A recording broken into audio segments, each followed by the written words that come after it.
నేను చెప్పేది అబద్ధమైతే ఆడవాళ్ళు నన్ను అడగండి. మొదటి సలహా ఏంటి?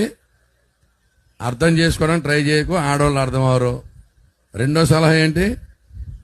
ఆవిడ ఎదురుగుండా ఎవరిని పొగడకో. మూడో సలహా, ఎక్కడికైనా రమ్మన్నప్పుడు నీరసం అన్నదంటే గమ్ములు కంగారు పడి నువ్వు హాస్పిటల్ తీసుకెళ్ళి స్కానింగ్లు తీయకు, అది ఏ స్కానింగ్లో రాదో అది అదో మాయ రోగం ఏనా. నాలుగో సలహా చెప్తున్నా, ఎప్పుడైనా గొడవలు వచ్చి మాట అనుకోవలసి వస్తే ఆ పిల్లని ఏమన్నా అంటే ఒకవేళ పడతాదేమో గాని చేసుకున్నందుకు వాళ్ళ అమ్మను కానీ వాళ్ళ నాన్న కానీ అన్నవన్నీ పీకట్టేసిందే.